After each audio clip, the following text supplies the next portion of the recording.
కూడా విచారిస్తున్నారు. ప్రశాంత్ రెడ్డి ఇంటి ముందు ప్రస్తుతం సెక్యూరిటీని పెంచారు ఈ థ్రెట్స్ వచ్చిన నేపథ్యంలో. అలాగే ఆ వ్యక్తికి సంబంధించి మరింత సమాచారం తీసుకునే ప్రయత్నం చేస్తున్నారు. అతనే చేశాడా ఇంకెవరైనా చేయించారా అనే కోణంలో కూడా పోలీసులు విచారిస్తున్నట్లుగా తెలుస్తోంది.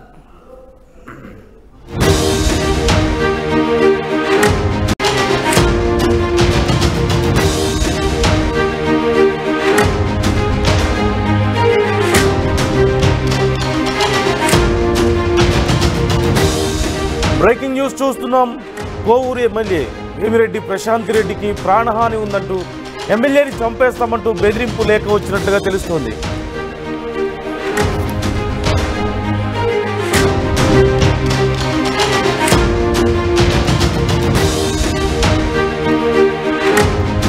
కోవూరు ఎమ్మెల్యే వేమిరెడ్డి ప్రశాంత్ రెడ్డికి ప్రాణహాని ఉన్నట్లుగా తెలుస్తోంది. ఎమ్మెల్యేను చంపేస్తామంటూ బెదిరింపు లేఖ వచ్చింది.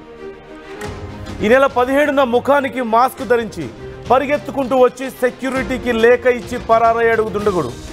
ఆ లేఖ ఎమ్మెల్యేకి ఇచ్చింది సెక్యూరిటీ. 2 కోట్లు ఇవ్వాలంటూ లేదంటే చంపుతానంటూ బెదిరింపు లేఖగా గుర్తించారు. విషయాన్ని గోప్యంగా ఉంచి పోలీసులకు సమాచారం ఇచ్చారు ఎమ్మెల్యే. బెదిరింపు లేఖ రాసిన వ్యక్తి అల్లూరు మండలం ఇస్కపాలెంకు చెందిన వ్యక్తిగా గుర్తించారు పోలీసులు. ఎమ్మెల్యే ఇంటి దగ్గర సెక్యూరిటీ పెంచనున్నారు పోలీసులు. ఎమ్మెల్యేకు బెదిరింపు లేఖ వచ్చిన నేపథ్యంలో ఇప్పుడు సంచలనంగా మారింది. 2 కోట్లు ఇవ్వాలని, లేకుంటే ఎమ్మెల్యేని చంపుతానంటూ ఆ వ్యక్తి ఆ లేఖలో రాసినట్లుగా తెలుస్తోంది. ముఖానికి మాస్క్ వేసుకుని ఎమ్మెల్యే ఇంటి దగ్గర సెక్యూరిటీకి ఆ లెటర్ని ఇచ్చి ఒక్కసారిగా పరిగెత్తుకుంటూ వెళ్ళిపోయినట్లుగా తెలుస్తోంది. ఆ లేఖను తీసుకువెళ్ళి ఎమ్మెల్యేకి ఇచ్చారు సెక్యూరిటీ. ఈ నేపథ్యంలో లేఖను చదివితే అందులో 2 కోట్లు ఇవ్వాలి, లేదంటే నిన్ను చంపేస్తాను అంటూ ఎమ్మెల్యేని బెదిరిస్తూ ఆ లేఖ రాసి ఉంది. వెంటనే ఆ విషయాన్ని బయటకు చెప్పకుండా గోప్యంగా ఉంచి పోలీసులకు సమాచారం ఇచ్చారు ఎమ్మెల్యే. పోలీసులు దీనికి సంబంధించి విచారణ చేపట్టగా ఆ బెదిరింపు లేఖ రాసిన వ్యక్తి అల్లూరు మండలం ఇస్కపాలెంకు చెందిన వ్యక్తిగా గుర్తించారు. మరోవైపు ఎమ్మెల్యే ఇంటి దగ్గర సెక్యూరిటీని సైతం పెంచారు. అయితే కేవలం ఏ కారణంతో ఈ లేఖ ఇచ్చాడు అన్నప్పుడు కేవలం డబ్బు కోసం ఈ లేఖను ఇచ్చాడా, లేకపోతే ఇంకేమైనా కారణం ఉందా అనే కోణంలో కూడా పోలీసులు విచారిస్తున్నట్లుగా తెలుస్తుంది. ఈ లేఖ ఇచ్చినటువంటి వ్యక్తిని అయితే గుర్తించారు. అతనే ఇచ్చాడా, ఇంకెవరైనా అతనితో ఇప్పించారా, డబ్బు కోసమే ఇదంతానా, లేకపోతే ఇంకేదైనా కారణం ఉందా, ఇలా అన్ని కోణాల్లోనూ పోలీసులు విచారణ చేస్తున్నట్లుగా తెలుస్తుంది. నిజంగా అతను బెదిరించగలిగే స్థాయిలో ఉన్నాడా, అతని వెనక ఎవరైనా బలం ఉన్నారా, లేకపోతే డబ్బు ఆశతో ఎలాగైనా డబ్బు సంపాదించాలన్న ఆశతో ఇలా తొందరపడి ఇలాంటి రిస్క్ పని చేశాడా, ఇలా అన్ని కోణాల్లోనూ పోలీసులు విచారణ చేస్తున్నట్లుగా తెలుస్తోంది. ఈ అంశానికి సంబంధించి ఫుల్ డీటెయిల్స్ తెలుసుకుందాం. మా ప్రతినిధి గయాజ్ ఉన్నారు. గయాజ్, డీటెయిల్స్ ఏంటి? ఆ లేఖలో ఇంకా ఏమేమి రాశాడు అతను? కేవలం డబ్బు కోసమైనా ఇంకేమైనా కారణాలు ఉన్నాయా? ఇప్పుడు ఆ వ్యక్తిని గుర్తించారు పోలీసులు, ఏం చర్యలు తీసుకుంటున్నారు? దీనికి సంబంధించి ఎమ్మెల్యే ఏమంటున్నారు? నందు, ప్రస్తుతం కోవూరు ఎమ్మెల్యే వేమిరెడ్డి ప్రశాంత్ రెడ్డిని బెదిరింపు లేఖ రావడం నెల్లూరు జిల్లాలో అయితే చర్చాంశంగా మారింది. నేరుగా ఇంటి వద్దకే వచ్చి అక్కడ సెక్యూరిటీకి ఒక లేఖ ఇచ్చి వెళ్లడం వెనుక ఏదో ఒక రాజకీయ కుట్ర దాగి ఉందన్న అనుమానాలు కూడా లేకపోలేదు. దీని మీద పోలీసులు కూడా లోతుగా అయితే విచారిస్తున్నారు. ఈ విషయాన్ని చాలా గోప్యంగా ఉంచి విచారిస్తున్నారు. ప్రధానంగా ఈ నెల 17వ తేదీన ఒక 2 వ్యక్తులు ముఖానికి మాస్క్ పెట్టుకొని ఇద్దరు ఎంపీ వేమిరెడ్డి ప్రభాకర్ రెడ్డిని ఇంటి వద్దకు చేరారు.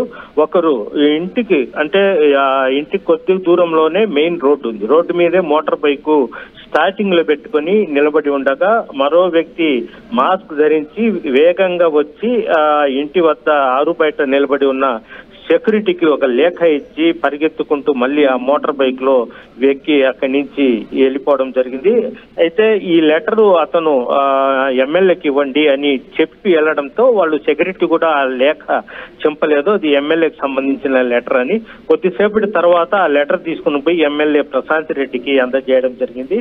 ఆమె అది చింపి చూడగా అందులో ఒక బెదిరింపు విధంగా అందులో 2 కోట్ల రూపాయలు తనకు ఇవ్వాలని, లేకుంటే చంపేస్తామని కూడా అందులో రాసి ఉండడం జరిగింది. ఈ విషయాన్ని ఎవరికి చెప్పబాకు, పోలీసులు చెప్పబాకు, లేదంటే మేము నిన్ను చంపేస్తాము, మా వ్యక్తి వచ్చి డబ్బులు ఏ విధంగా తీసుకుని పోవాలనేది కూడా అందులో పొందుపరిచినట్లయితే తెలుస్తుంది.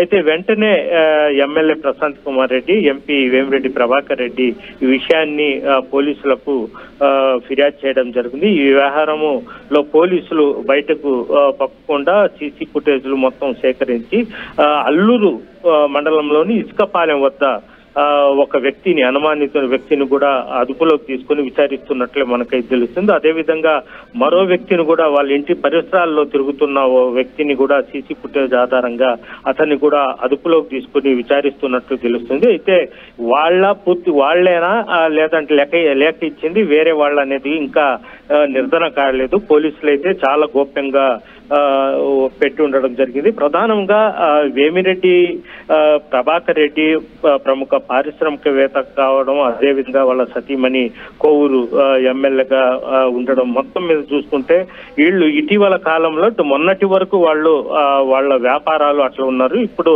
ప్రశాంత్ రెడ్డి కూడా 24 గంటలు జనాల్లో పోవడము, అదేవిధంగా అంటే ఆమెకు సెక్యూరిటీ గార్డ్ మినహా వాళ్ళ ఇంటి దగ్గర ప్రభుత్వ పరంగా సెక్యూరిటీ ఏం లేదు, వాళ్ళు ప్రైవేట్ వ్యక్తులను మాత్రమే పెట్టుకుని ఉండడం జరిగింది. దానివల్ల ఏంటంటే ఎప్పుడు ఎంపీ గాని అదేవిధంగా ప్రశాంత్ రెడ్డి ఎమ్మెల్యే ఉన్నప్పుడు కూడా వందలాది మంది జనాలు వాళ్ళ ఇంటి వద్ద ఉంటారు. అయితే సెక్యూరిటీ ఒక రకంగా చెప్పుకుంటే ప్రైవేట్ సెక్యూరిటీ మినహా ప్రభుత్వ పరంగా సెక్యూరిటీ లేదనుకోవచ్చు. అంటే గతంలో మనం అయితే పరిశీలించినట్లయితే ప్రకాశం జిల్లా చెందిన నెల్లూరు జిల్లాకు చెందిన ప్రముఖ పారిశ్రామికవేత్త మాగంటి సుబ్బరామరెడ్డి కూడా అప్పుడు ఎంపీగా ప్రకాశం జిల్లాలో ఉన్నప్పుడు సేమ్ ఇదే విధంగా జనాలు ఫుల్లుకున్నారు. మావోయిస్టులు కిడ్నాప్ చేసే ప్రయత్నంలో అతను ఫైరింగ్ లో కూడా చనిపోవడం జరిగింది. అదేవిధంగా నేదురుమల్లి జనార్దన్ రెడ్డి మీద కూడా బాంబు బ్లాస్టింగ్, ఇలాంటి ఘటనలు నెల్లూరు జిల్లాలో ఉండడం వల్ల వేమిరెడ్డి అభిమానులు, అదేవిధంగా తెలుగుదేశం పార్టీకి చెందిన కొంతమంది నాయకులు సైతము వాళ్లకు సెక్యూరిటీ ప్రభుత్వ పరంగా పెంచాలని కూడా డిమాండ్ చేస్తున్నారు. అయితే ఇది కావాలని ఇటీవల నెల్లూరు జిల్లాలో ఇటీవల వైఎస్ఆర్సీపీ అదేవిధంగా తెలుగుదేశం పార్టీ మధ్యన జరుగుతున్న పోరులో భాగంగానే ఏమైనా ఈ విధంగా బెదిరించి ఇచ్చడానికి లేఖ రాశారా అనే అనుమానాలు కూడా. అతను డబ్బులు అడుగుతున్నాడు. మరోపక్క మీరు అన్నట్లుగా కొంచెం ప్రశాంత్ రెడ్డికి ప్రసన్న కుమార్ రెడ్డికి మధ్యలో జరుగుతున్నటువంటి గొడవలు కానీ రకరకాల ఇష్యూస్ అక్కడ ఉన్నాయి. ఈ నేపథ్యంలో అసలు అతనికి సంబంధించిన డీటెయిల్స్ ఏమైనా తెలుస్తున్నాయా మనకు? ఇసుకపాలెంకు చెందిన వ్యక్తిగా తెలుస్తుంది కదా అల్లూరు మండలం. అతను గతంలో ఏమైనా ఇలాంటి ట్రాక్ రికార్డు ఉందా అతనికి? గతంలో ఏమైనా రౌడీ షీటర్గా కానీ లేదంటే ఇంకేమైనా విషయాలు ఇన్వాల్వ్ అయినటువంటి కేసులు కానీ రికార్డు కానీ ఏమైనా ఉందా? ఇప్పుడు అతను ఎందుకు చేశాడు అన్నప్పుడు కేవలం డబ్బుల కోసమే చేశాడని చూడాలా? డీటెయిల్స్ ఏంటి అసలు ఈ కోణంలో ఎలా చూడొచ్చు అతనికి సంబంధించి? ఇక్కడ వీళ్ళు సీసీ ఫుటేజ్ ద్వారా ఆ వ్యక్తి ఆ రోజు మాస్క్ ధరించి ఉన్నాడు, అదే అలాంటి వ్యక్తి అనే తీసుకొని విచారిస్తున్నారు తప్ప అతనే అని కూడా ఇంతవరకు కన్ఫామ్ అయితే చేయలేదు. అదే విధంగా అతనికి అంత ఇది లేదు, నేర చరిత్ర కూడా లేదని కూడా కొంతమంది అయితే చెప్తున్నారు. ఇది రాజకీయ పరంగానే కావాలని కొందరు బెదిరించడం కోసం చేసి ఉండొచ్చు అనే అనుమానాలు కూడా ఉన్నాయి. ఇటీవల కాలంలో అందరికి తెలుసు, మీరు కూడా ఇందాక చెప్పినట్టు ప్రసన్న కుమార్ రెడ్డి అదేవిధంగా వేమిరెడ్డి ప్రభాకర్ రెడ్డి వాళ్ళ మధ్యన జరుగుతున్న ఈ రాజకీయ పోరులో భాగంగానే ఇది కూడా ఏదేమైనా జరిగిందా అనే కోణంలో కూడా వాళ్ళైతే పోలీసులు కూడా విచారిస్తున్నారు. అయితే వాళ్ళు మాత్రం వైఎస్ఆర్సీపీ వాళ్ళు చేశారు అనే ఇది కూడా వేమిరెడ్డి ప్రశాంత్ రెడ్డి కానీ ప్రభాకర్ రెడ్డి కానీ వాళ్ళు ఏం చెప్పడం లేదు. పూర్తిగా లేఖ మాత్రము ఎస్పీకి ఇచ్చేసి దీని మీద క్షుణ్ణంగా విచారించి అసలైన నిందితుడు ఎవరో వాళ్ళని పట్టుకోవాలని కూడా చెప్పేశారు. కనీసం వీళ్ళు తెలుగుదేశం పార్టీ తోటి వాళ్ళ ఎమ్మెల్యేలను కానీ వాళ్ళ నాయకులను కూడా వీళ్ళు వేమిరెడ్డి ప్రశాంత్ రెడ్డి కానీ ప్రభాకర్ రెడ్డి కానీ ఎవరికి చెప్పలేదు. కేవలం పోలీసులే దీని మీద దర్యాప్తు చేస్తున్నారు. దర్యాప్తు చేయమని కూడా వాళ్లకు ఆదేశాలు జారీ చేయడం జరిగింది. నందు. Okay, right. Thank you guys. Thanks for the